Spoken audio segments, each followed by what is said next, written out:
Hello everyone, it's Jerry David here with the PPOC NEC regarding 2018 image competition, along with the NEC board and Charles Vandenhouden. Welcome. This is another instructional video.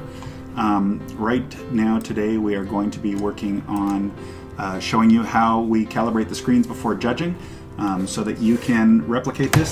There's going to be a little picture-in-picture as well showing the actual piece going up and how I do my ambient light, etc. Okay, so first things first. We use the X-Rite i1 profiler. It's a wonderful device. They've got a few of them. Doesn't matter what you use, the real key is to replicate the settings that are used, which are published in the rules. Really important.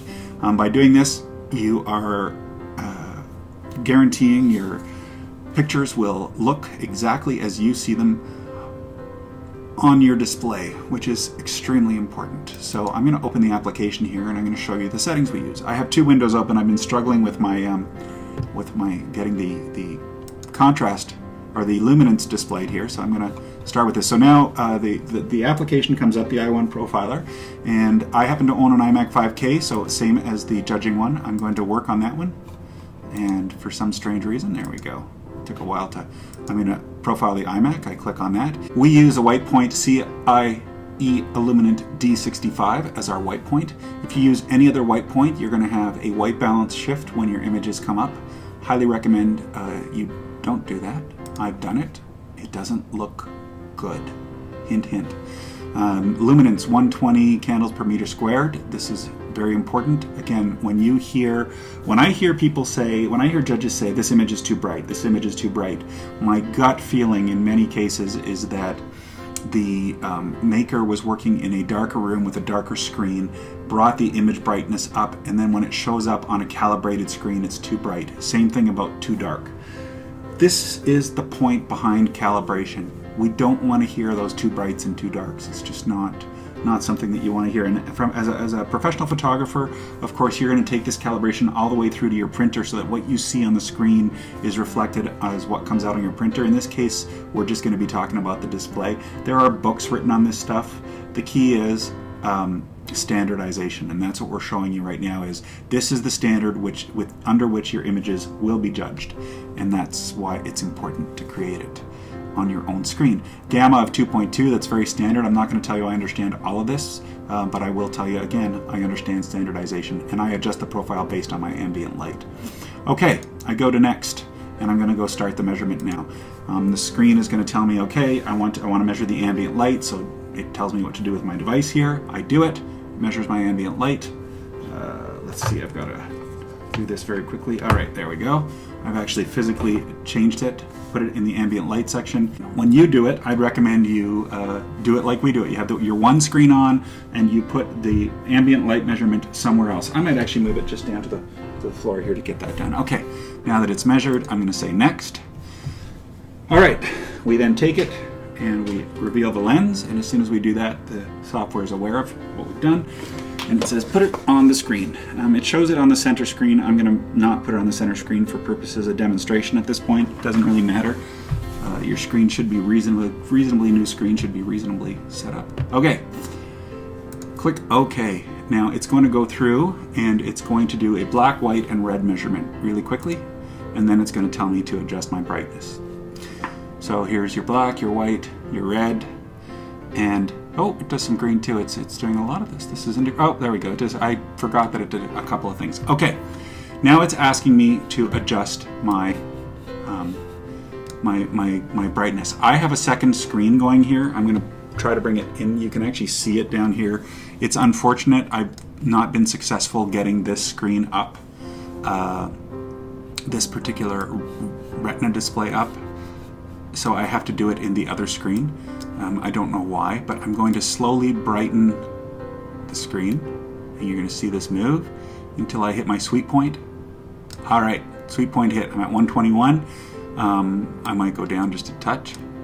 Let's see. All right, 119. Now, there's something that happens here. Usually we will have the jury chair in the room, and they will work on this with us.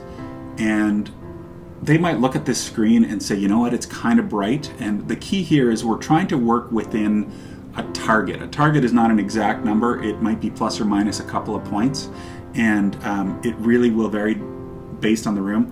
After all this calibration is done, we bring up a very standard image and we look at it, and we look at the black points, we look at the white points, we look at the colors, and we make sure we've accomplished what we want to accomplish.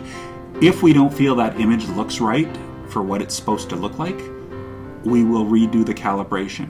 We won't change anything. We will never go to 110 instead of 120, but we might, you might be at 118. It might be the tipping point, right? Instead of 120. Usually, I find 118 to 122 is the sweet spot, and usually the 118 to 120 is actually the real sweet spot. All right, I'm going to click next, and it's going to go through a bunch of machinations with a bunch of colors here. It's all going to get recorded, but I am going to cut it back. It takes about 2 minutes. I'm probably going to shorten this, so.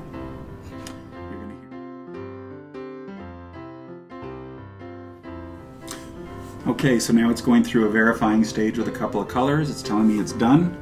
I'm going to take this off and turn it back into an ambient sensor. Put it in my space that I use. I'm going to go to next, and it's going to say, you are done. It doesn't actually say, this is quite funny about this particular piece of software, is it doesn't now say you are done. So a lot of people go, what do I do now? You click the next button, and it says, basically you name it. I don't create a whole bunch of profiles. Profile reminder, none. This is, you can ask yourself to remind yourself every couple of weeks. Ambient light monitoring, I turn it on. Frequency, in the case of judging, you might do it every 30 minutes. We don't actually have a setting for that. I got to remember to actually talk to Charles about that. Okay, I'm going to create and save profile. It already exists. I overwrite it, and done. The profile reminder and ambient. Okay. So now what I'm going to do is I'm going to say compare profile. And oh no, I didn't save the old one, so I can't do that. But basically what it did was it changed my screen ever so slightly based on the conditions. And guess what? Calibration is done. It's that simple. It takes a couple of minutes. It means that you and your images are going to be viewed the same way at judging as you see them on your screen. Does it matter if you have an iMac 5K? No. Does it matter if you have any screen that can be calibrated? Absolutely makes a difference. All right, thanks very much, and we will get to the next video instruction shortly, and looking forward to seeing your images in the 2018 PPOC image competition. Thank you.